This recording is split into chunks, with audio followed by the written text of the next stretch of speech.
നമസ്കാരം. 2023-24 സാമ്പത്തിക വർഷം അവസാനിക്കാറായല്ലോ. ഈ മാർച്ച് 31 ചെയ്തു തീർക്കേണ്ട ചില കാര്യങ്ങളെ പറ്റിയാണ് ഇവിടെ സംസാരിക്കാൻ പോകുന്നത്. ആദ്യമായിട്ട് ഇൻകം ടാക്സ് റിട്ടേണിനെ പറ്റി പറയാം. ഇൻകം ടാക്സ് റിട്ടേൺ 2020-21 സാമ്പത്തിക വർഷത്തിലെ ഇപ്പോഴും ഫയൽ ചെയ്തിട്ടില്ലാത്ത ആൾക്കാർക്ക് ഈ മാർച്ച് 31 വരെ ഫയൽ ചെയ്യാവുന്നതാണ്.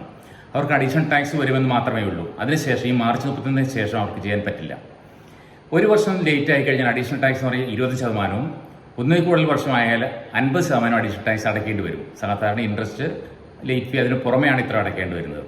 അതുപോലെ ഈ വർഷം ഫയൽ ചെയ്യാത്ത ആൾക്കാർക്ക് 2022-23 സാമ്പത്തിക വർഷത്തിൽ ഫയൽ ചെയ്യാത്ത ആൾക്കാർക്ക് ലേറ്റ് ഫീയും അതോടൊപ്പം ഇൻട്രസ്റ്റും കൂടെ അടച്ചിട്ട് ഈ മാർച്ച് 31 ഫയൽ ചെയ്യാവുന്നതാണ്. അതിനുശേഷം ഫയൽ ചെയ്ത് കഴിഞ്ഞാൽ അവർക്കും അഡീഷണൽ ടാക്സ് അടുത്ത വർഷം വരും.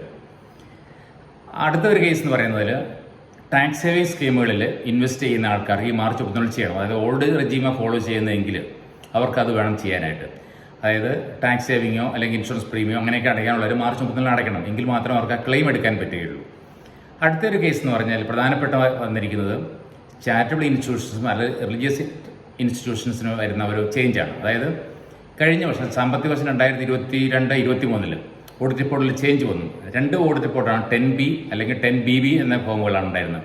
10B എന്ന് പറയുന്നത് 5 കോടിയിൽ കൂടുതൽ ഗ്രോസ് റെസിപ്റ്റ് ഉള്ളവയോ അല്ലെങ്കിൽ ഫോറിൻ കോൺട്രാക്ട് ലഭിക്കുകയോ അല്ലെങ്കിൽ പുറത്ത് ഫോറിനിൽ എന്തെങ്കിലും എമൗണ്ട് ചാരിറ്റബിൾ പർപ്പസിന് വേണ്ടി ഉപയോഗിക്കുകയോ ചെയ്തിട്ടുള്ള ആൾക്കാർക്ക് ഫോൺ നമ്പർ 10Bയിലാണ് ചെയ്തിരിക്കുന്നത്. ഇങ്ങനെ അല്ലാത്ത ആൾക്കാർക്ക് 10BBയിലാണ് ചെയ്തിരിക്കുന്നത്. പക്ഷേ ഈ കഴിഞ്ഞ വർഷം റിട്ടേൺ ഫയൽ ചെയ്തപ്പോൾ പലർക്കും മാറിപ്പോയി. ചില 10Bക്ക് വരും 10BBയും 10BBക്ക് വരും 10Bയും ഫയൽ ചെയ്തു. അങ്ങനെയുള്ള കേസുകാർക്ക് CBDT ഒരു നോട്ടിഫിക്കേഷൻ ഇറക്കി. Notification number 2/2024. അത് പ്രകാരം ഈ മാർച്ച് 31 വരെ ഫയൽ ചെയ്യുകയാണെങ്കിൽ ആ പഴയ ഇറഗുലാരിറ്റി മാറി റെഗുലറൈസ് ചെയ്താൻ പറ്റും. അല്ലെങ്കിൽ അങ്ങനെ ചെയ്തില്ല എങ്കിൽ കുഴപ്പമെന്ന് ചോദിച്ചാൽ നമ്മൾ ഫോം മാറിയാൽ പോയിരിക്കുന്നെങ്കിൽ നമ്മൾ ചാരിറ്റബിൾ എക്സംഷൻ ലഭിക്കില്ല. അതുപോലെ അഡീഷണൽ ടാക്സ് അടയ്ക്കേണ്ട കേസും വരും. അതുകൊണ്ട് പ്രത്യേകം ശ്രദ്ധിക്കുക. റിട്ടേൺ ഫയൽ ചെയ്യാത്ത ആൾക്കാരും ഇങ്ങനെ ഈ ഫോം മാറിയ ആൾക്കാരും പ്രത്യേകം ശ്രദ്ധിച്ച് ചേഞ്ച് വരുത്തുക. ഇതാണ് എനിക്ക് ഇന്ന് പറയാനുള്ളത്. നന്ദി.